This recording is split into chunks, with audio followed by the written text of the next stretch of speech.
हम इंटर्न्स के स्ट्राइक का रीज़न है कि हम चाहते हैं कि हमें जो स्टाइपेंड मिल रहा है, जो इंटर्न्स को मिलता है, उसके अलावा हमें कोविड अलाउंस दिया जाए, जैसे कि बाकी कुछ स्टेट्स में दिया जा रहा है। दिल्ली में दिया जा रहा है, मुंबई में दिया जा रहा है, और पटना में 3 डेडिकेटेड कोविड डेडिकेटेड हॉस्पिटल्स हैं, जैसे IJMS है, PMCH है, NMCH है।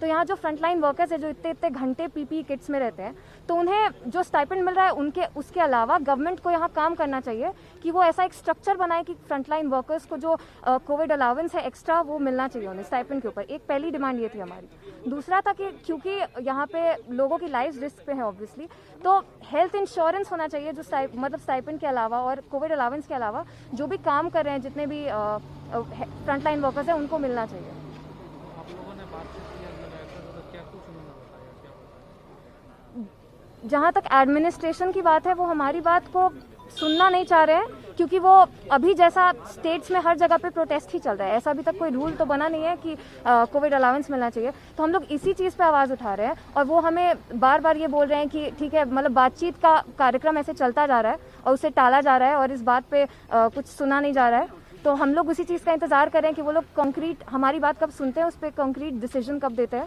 तब तक हम लोग यहीं पे आते रहेंगे, रोज़ हड़ताल करते रहेंगे। तो क्या आप लोग का स्ट्राइक कंटिन्यू रहेगा? हाँ, जब तक कोई कॉन्क्रीट डिसीजन इस पे नहीं लिया जाता है। जैसे मैं बोल रही हूँ, जैसे मैं आपको एक एग्जांपल दे रही हूँ, दिल्ली गवर्नमेंट ने अभी कोविड अलाउंस 8 घंटे की शिफ्ट पे उन्होंने 1000 रुपये पर डे का रखा है, और 2000 रखा है 12 घंटे की शिफ्ट पे।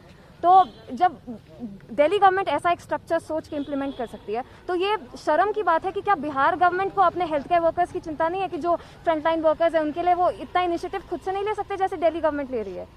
तो हमें इस बात पे बहुत ज़्यादा ये बहुत ही शर्मसार है, ये उनके लिए, बिहार गवर्नमेंट के लिए है कि ये चीज़ क्यों नहीं सोच सकती है हमारी गवर्नमेंट हमारे लिए। देखिए, हमारी मांगे बहुत सिंपल थी। पहले तो हमने एज अ रिक्वेस्ट किया, उसमें से एक था कि हमें, जैसे हम कोविड में ड्यूटी कर रहे हैं दिन रात, और बीइंग इंटर्न डॉक्टर के हायरार्की में सबसे जूनियर होता है, तो उसको सबसे आगे जाना रहता है। पेशेंट के साथ रहना है, चाहे एडमिशन में हो, इमरजेंसी में हो, वार्ड में हो, ICU में हो, सब जगह सबसे ज़्यादा आगे हैं, सबसे ज़्यादा एक्सपोजर मिल रहा है, सबसे ज़्यादा रिस्क में है। जैसा कि आप सभी को पता होगा कि हर जगह अब यंग डॉक्टर्स की भी डेथ हो रही है, और डॉक्टर्स की डेथ की संख्या बहुत ज़्यादा है।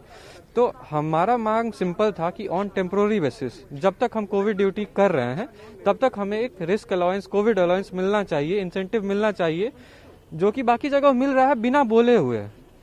तो एक तो ये है हमारा कि कोविड अलाउंस मिलना चाहिए। दूसरा कि ऑन पेपर हमें हमारा हेल्थ इंश्योरेंस, जो भी इंश्योरेंस है, ऑन पेपर, बोला हुआ नहीं कि हाँ आपको मिल दिया, नहीं सर, वैसे काम नहीं होता ना, हर चीज ऑन पेपर होनी चाहिए। और तीसरा कि हमारा जो बेसिक स्टाइपेंड है उसमें भी एक रेज किया जाए।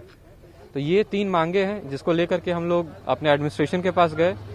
और बुरा सर तब लगता है जब एक होता है कि आश्वासन देना, और एक होता है कि मना कर देना। जैसे हमारे यहाँ बोला गया एडमिनिस्ट्रेशन के थ्रू कि एम्स दिल्ली का रूल फॉलो होता है स्टाइपेंड में रेस के लिए, लेकिन बात ये भी है कि यहाँ जो कोविड डेडिकेटेड बना वो बिहार सरकार के थ्रू बना।